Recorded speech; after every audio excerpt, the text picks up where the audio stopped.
What's up, you guys? It's Jake here with Adventure GT, and in this video we're going to be replacing the wimpy OEM sway bar and end links with some beefy aftermarket sway bar and end links. These adjustable end links and this 20mm sway bar come from Whiteline. If you decide that you want to try any of these out, I'll go ahead and put the part numbers in the description. So as of right now, I have lifted my vehicle about 1.5 inches and there's a noticeable amount of body roll going on. As you guys can see right here, these OEM end links don't account for the extra lift I've added. So I didn't actually have a good way of showing you guys the body roll or a good way to film it. Just take my word for it that it was pretty bad, and I'm planning to lift it another inch already, so it was only going to get worse. But you can tell from what I did film that the OEM equipment is leaving much to be desired.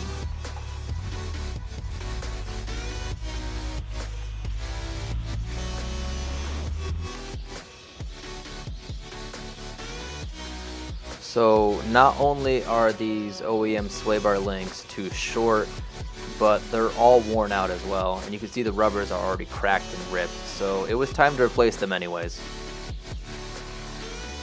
These new ones can be adjusted out even longer so it can account for the extra lift. That, and they appear to be well made and can take the extra abuse I'm going to throw at them. I'm just going to cut this off and give you guys a better view of the removing process. Normally you would only have to use a 14mm wrench and socket to remove this. And in other practical situations you can just throw a pair of vice grips on there to remove it. But seeing as how I had everything out of the way, I figured I would just use 2 sockets and ratchets to take care of it.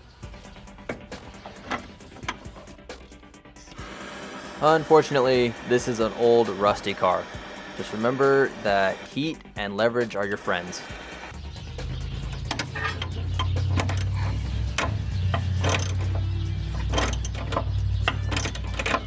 Okay, honestly, that was too much work. So let's just saw it off. When in doubt, cut it out.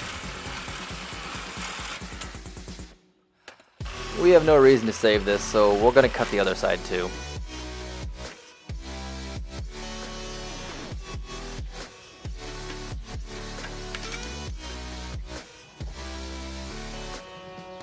There are 4 bolts actually holding the sway bar brackets in, and they're all 12mm.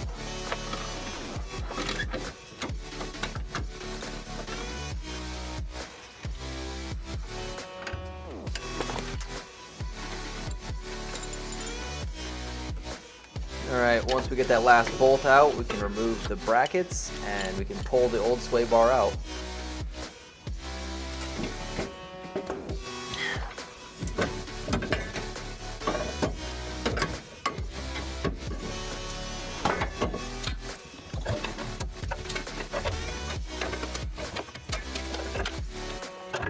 It was a little late when I started the filming process, but now it's actually dark out.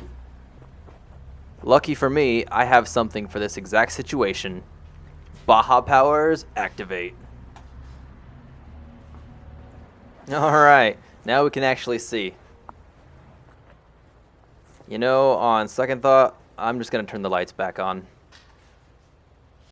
These simple jobs really turn into projects and end up really getting away from you. Check out this comparison though. The OEM sway bar was a 15mm. And the Whiteline sway bar is a 20mm. Wimpy sway bar, hefty sway bar.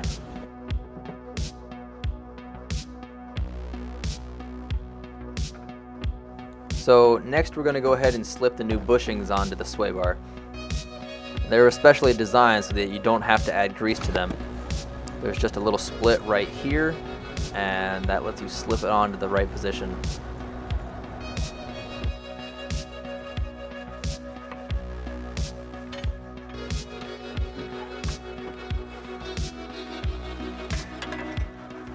Alright, cool. Let's go ahead and get this thing installed. The installation process is straightforward and simple, just reverse of taking the old one out.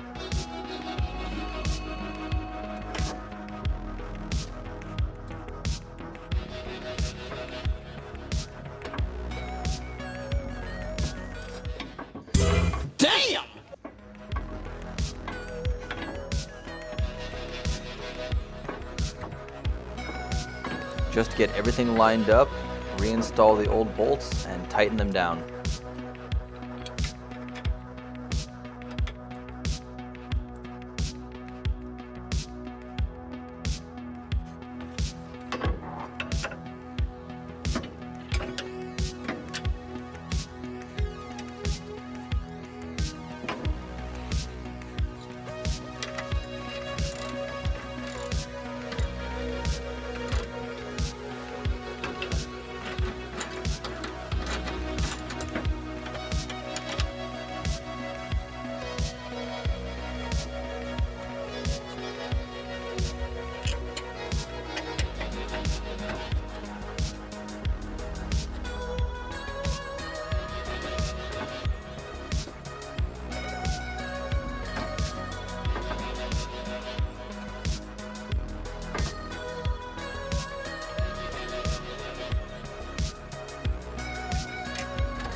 So for the end link, you're supposed to start with them at 0 or turned all the way inside.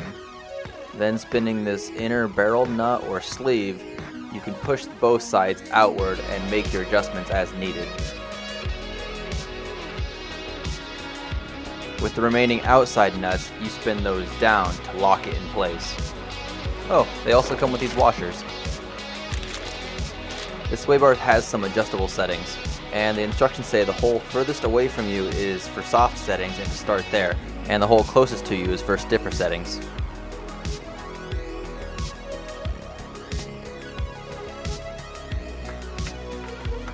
You take one of these washers and put it on the inside of the link, and the other washer goes on the outside of the link towards the hub.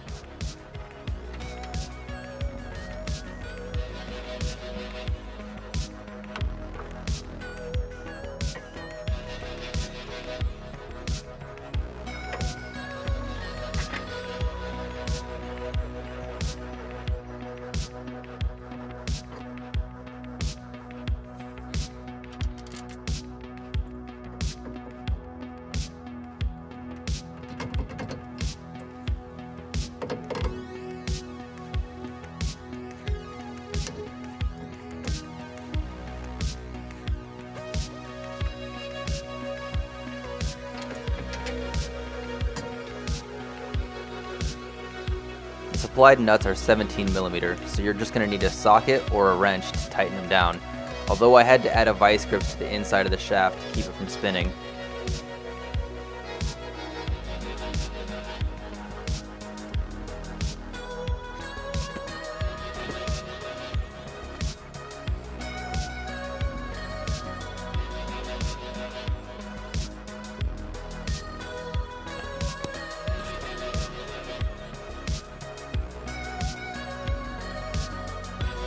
Twisting the inner sleeve up and down, I was able to find the center of the sway bar, so there was no preload when I assembled everything.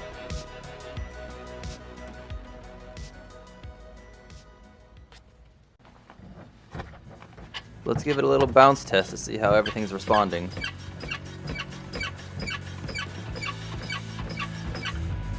And oh my god, what a difference it makes. I can tell there's still some adjustments I need to make with the end links, but it's a night and day difference. It almost feels like it's a lowered car again. And I couldn't capture any of the body roll myself, but these results are amazing.